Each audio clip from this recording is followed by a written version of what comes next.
Assalamualaikum warahmatullahi wabarakatuh. Selain dapat mengubah buah aren menjadi emas, Sunan Bonang juga memiliki keistimewaan lainnya, yaitu mampu menaklukkan perampok dengan tembang dan gending dharma dan mecopat. Berikut kisahnya. Suatu ketika, Sunan Bonang sedang berjalan melintasi hutan. Dalam perjalanan itu, tiba-tiba ia dicegat oleh sekawanan perampok pimpinan Kebon Danu. Pada saat dicegat oleh Kebon Danu dan anak buahnya, Sunan Bonang hanya memperdengarkan tembang dharma ciptaannya. Seketika itu juga, Kebon Danu dan seluruh anak buahnya tidak dapat bergerak. Kaki dan tangan serta seluruh anggota badan mereka terasa kaku, tidak dapat berfungsi sebagaimana mestinya.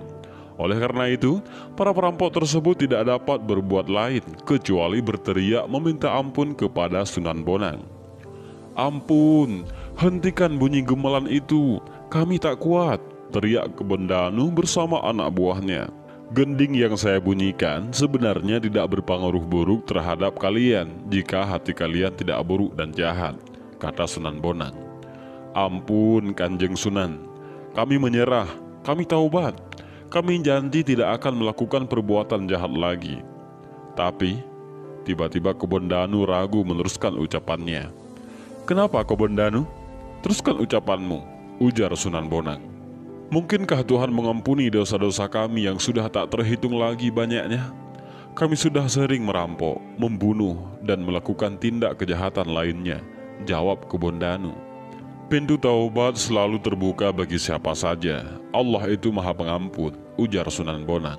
"Walau dosa kami setinggi gunung dan seluas samudra?" tanya Kebon Danu. "Iya, walau dosa kalian setinggi gunung dan sebanyak pasir," jawab Sunan Bonang tegas. Pada akhirnya, Kebon Danu dan gerombolannya masuk Islam dan menjadi pengikut Sunan Bonang. Namun demikian, kesaktian Sunan Bonang tidak hanya terletak pada gemelan dan gaungnya. Cerita lain mengisahkan bahwa Brahmana bernama Sakyakriti yang berlayar dari India ke Tuban untuk mengadu kesaktian dengan Sunan Bonang. Saat itu, agama Islam telah menyebar luas di tanah Jawa, hingga sampailah berita ini kepada para pendeta Brahmana di India. Salah satu pendeta tersebut adalah Sakyakirti. "Aku Brahmana Sakyakirti. Aku menantang Sunan Bonang untuk berdebat atau adu kesaktian," teriak Brahmana sembari berdiri di atas gelada di buritan kapal layar. "Jika ia kalah, maka akan kutebas batang lehernya. Jika ia menang, maka aku akan bertekuk lutut untuk mencium telapak kakinya. Akan aku serahkan jiwa ragaku kepadanya," sumpah serapah sang Brahmana. Akan tetapi, ketika kapal ditumpanginya sampai di perairan Tuban, mendadak laut yang tadinya tenang tiba-tiba bergolak hebat. Angin dari segala penjuru seolah-olah berkumpul menjadi satu, menghantam air laut, sehingga menimbulkan badai setinggi bukit. Dengan kesaktiannya, Brahmana Sakyakirti mencoba menggempur badai yang hendak menerjang kapal layarnya. 1 kali, 2 kali, hingga 4 kali, Brahmana dapat menghalau terjangan badai. Namun kali kelima sudah mulai kehabisan tenaga, hingga membuat kapal layarnya langsung tenggelam ke laut. Dengan susah payah, dicabutnya beberapa batang balok kayu untuk menyelamatkan diri dan menolong beberapa muridnya supaya tidak tenggelam ke dasar samudra.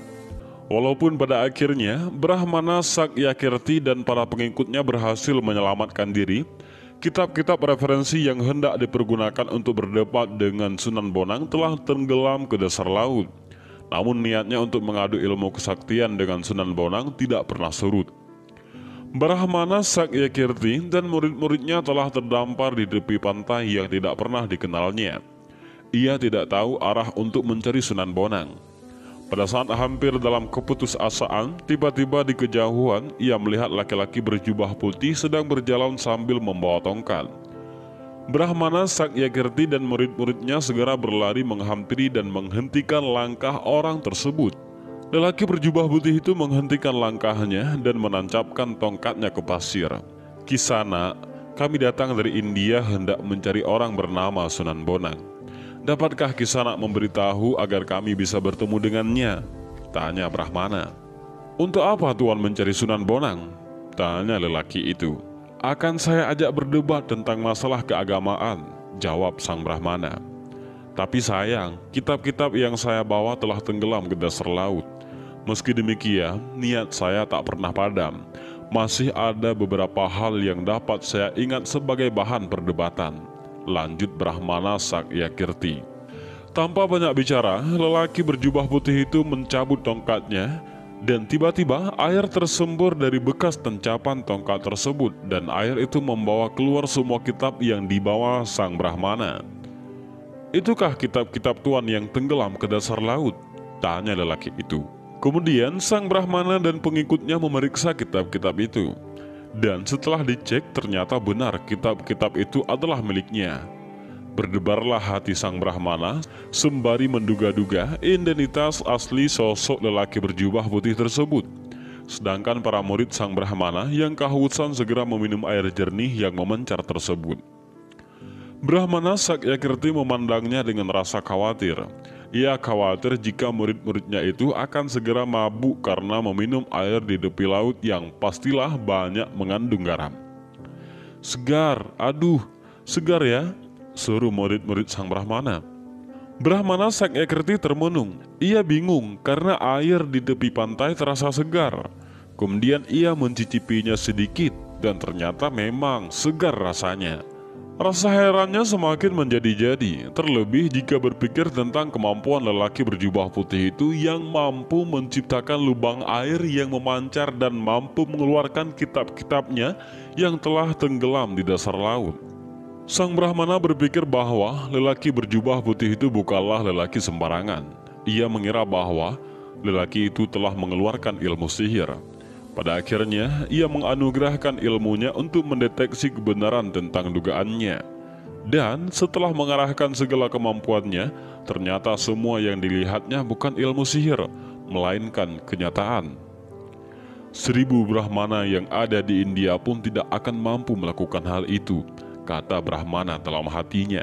Dengan perasaan takut dan was-was, Brahmana Sakyakirti menatap wajah lelaki berjubah itu.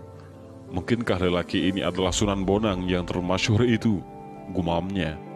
Akhirnya sang Brahmana pun memberanikan diri untuk bertanya kepada lelaki itu. "Apa nama daerah tempat saya terdampar ini, Kisana?" tanya Brahmana dengan hati berdebar. "Tuan berada di pantai Tuban," jawab lelaki berjubah putih itu. Begitu mendengar jawaban lelaki itu, jatuh tersungkurlah sang Brahmana beserta murid-muridnya. Mereka menjatuhkan diri berlutut di hadapan lelaki itu. Mereka sudah sangat yakin bahwa lelaki ini adalah Sunan Bonang yang terkenal sampai ke negeri India itu. "Bangunlah, untuk apa kalian berlutut kepada aku? Bukankah sudah kalian ketahui dari kitab-kitab yang kalian belajari itu, bahwa sangat terlarang sujud kepada sesama makhluk. Sujud hanya pantas disembahkan kepada Allah yang Maha Agung," kata lelaki berjubah putih itu yang tidak lain adalah Sunan Bonang. "Ampun, ampunilah saya yang buta ini, tidak melihat tingginya gunung di depan mata. Ampunkan saya," ujar sang Brahmana memohon untuk dikasihani. "Bukankah Tuan ingin berdebat dengan saya dan mengadu kesaktian?" tanya Sunan Bonang. "Mana saya berani melawan Paduka? Tentulah ombak dan badai yang menerjang kapal kami juga ciptaan Paduka. Kesaktian Paduka tak terukur tingginya, ilmu Paduka tak terukur dalamnya," kata Brahmana Sakyakirti. "Engkau salah, saya tidak mampu menciptakan ombak dan badai. Hanya Allah yang mampu menciptakan dan menggerakkan seluruh makhluk. Allah melindungi orang yang percaya dan mendekat kepadanya dari segala macam bahaya dan niat jahat seseorang," ujar Sunan Bonang. Memang benar adanya bahwa kedatangan Brahmana Sakyakirti bermaksud jahat ingin membunuh Sunan Bonang melalui adu kepandaian dan kesaktian. Ternyata niat itu tidak terwujud. Semua yang telah dibacanya dalam kitab-kitab yang telah dipelajari telah terbukti. Setelah kejadian tersebut, sang Brahmana dan murid-muridnya rela memeluk agama Islam atas kemauannya sendiri, tanpa paksaan. Lalu sang Brahmana dan pengikutnya menjadi murid-murid Sunan Bonang. Dan inilah kisah karamah yang kedua yang dimiliki oleh Sunan Bonang. Terima kasih sudah menonton video ini dan jangan lupa tekan tombol subscribe dan bagikan video ini kepada kawan-kawan yang lain ya. Dan terima kasih. Assalamualaikum warahmatullahi wabarakatuh.